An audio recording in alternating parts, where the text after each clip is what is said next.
Since I don't have a longer compilation video this month, I thought I'd do a short bonus video that I've been wanting to do for a while.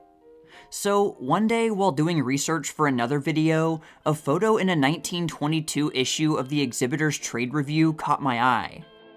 It showed a group of white-robed men on horseback. Surely it wasn't what I thought it was, right? Well, it was. Well, they weren't actually part of the KKK. This was a publicity stunt for the 1922 movie One Clear Call, which featured a scene where the Ku Klux Klan raid a gambling hall. And this brings up an interesting point that many people might not know about. The 1920s Klan didn't only kill people based on their race, they also led campaigns against vice.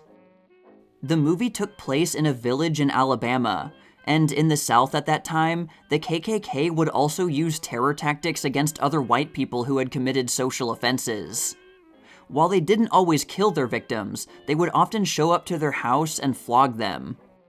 For example, they might respond to accusations against an abusive or philandering husband, and viciously beat him in an act of vigilante justice, often with no way for the intended victim to plead their case.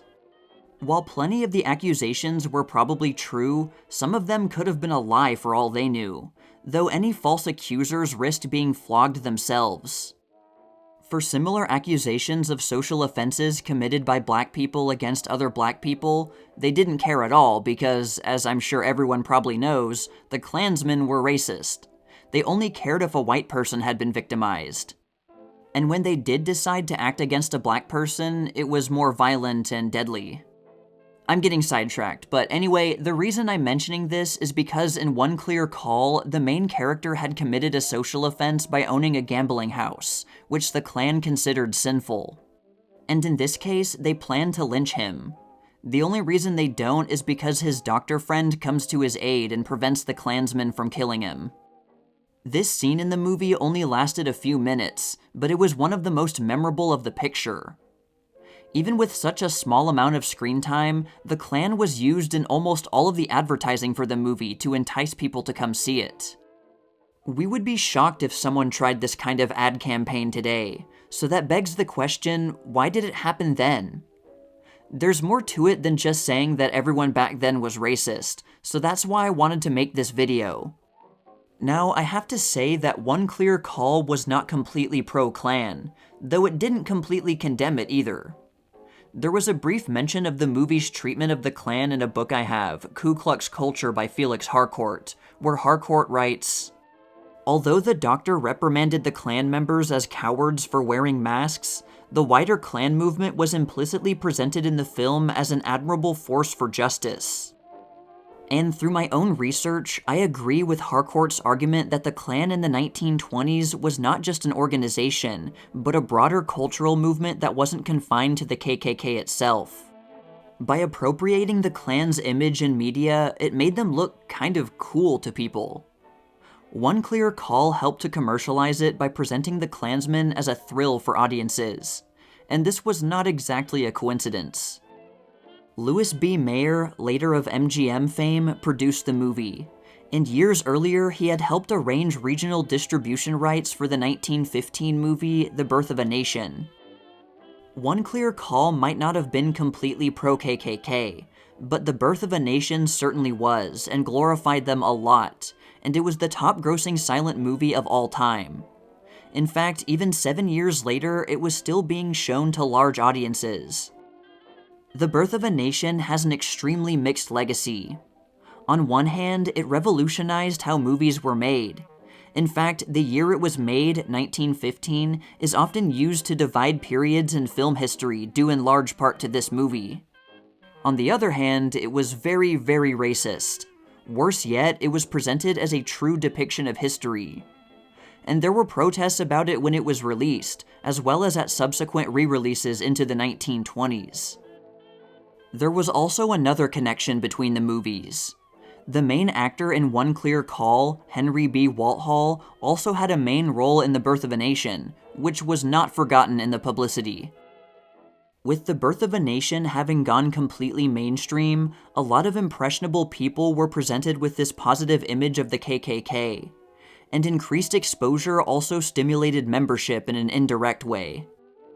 I also noticed that in one photo, a theater claimed that one clear call was equal to the birth of a nation, which shows just how much the Klan scene was played up, considering that, again, the birth of a nation more explicitly deals with and supports the Klan, while one clear call just shows them for a few minutes and doesn't directly support it. A comment in the exhibitor's trade review directly demonstrates the commercialization of the KKK in an ad campaign in the Tulsa, Oklahoma Tribune, saying, "The striking array of hooded Klansmen was the best advertisement the advertisers could have wished for, and one clear call proved a logical tie-up for their wares." Mayer understood that the KKK was marketable, and I don't know how much he had to do with the ad campaign for One Clear Call, but movie studios often recommended ad campaigns and publicity stunts, known then as exploitation.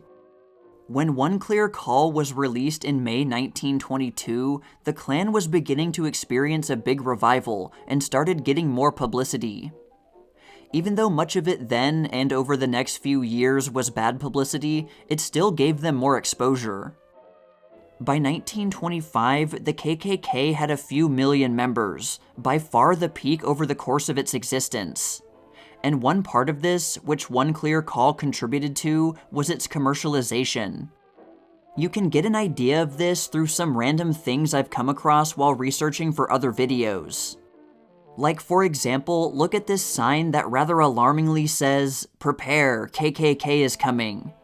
But another sign shows that this was just an ad for Buster Keaton's 1923 movie, 3 Ages, where 2 C's are changed to K's in the tagline to make the acronym. This Funny Life magazine illustration called The Boobs Paradise from early 1925 features a clothing store with the KKK acronym. And in 1927, an advertisement for movie projector lenses even used the acronym for really no real reason. One Clear Call didn't spark all of this by itself, but it represents an early example of the commercialization of the 1920s iteration of the Klan.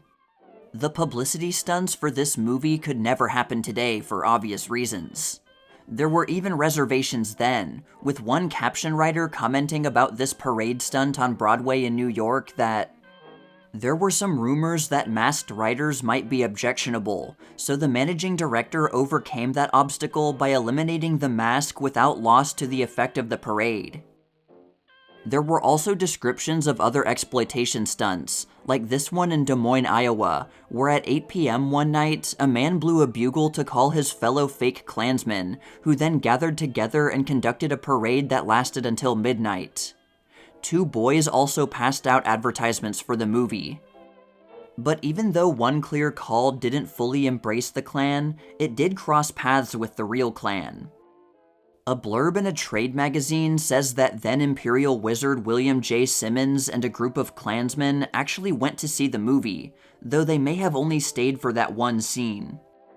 And there were even instances of the movie being played alongside a 1923 Klan propaganda film called The Toll of Justice. So, because One Clear Call didn't fully condemn the Klan, it might have contributed somewhat to an accepting attitude toward it that helped to make it mainstream in the following couple of years. With The Birth of a Nation being extremely popular, it served as a foundation for this mainstreaming, which also had the effect of making the Klan seem pretty harmless to many average people. Well, as long as they were white and abided by American Protestant morals. Though I have to mention that many journalists and intellectuals still detested the Klan due to their prejudices and attempts to get into politics. And it still seems like the majority of Americans didn't support the KKK then. If the signs and dressing up for the exploitation of One Clear Call are bad enough for us in the modern day, it gets worse. One article in the Exhibitor's Herald recommending exploitation tips for the movie said to hang up a Klan robe and hood in the lobby of a movie theater along with a sign for the movie. Then, shields with red crosses painted on them could be displayed around the lobby, along with a small fire to represent a Klan signal beacon. And the article also presented another extremely questionable idea. Because One Clear Call took place in a small town in Alabama and featured black people somewhere in the movie, it recommended setting up watermelon eating contests or other watermelon-related stunts. And this was the photo the article used to demonstrate. And it also suggested having a black person, although it used a different term, to walk around with a watermelon prop and the title of the movie carved into the rind. I also noticed in an ad for the movie that the photo of a black character was accompanied with the comment that his heart was as big as a watermelon. So yeah, that's the story of the One Clear Call publicity campaign, something that we will thankfully not see again.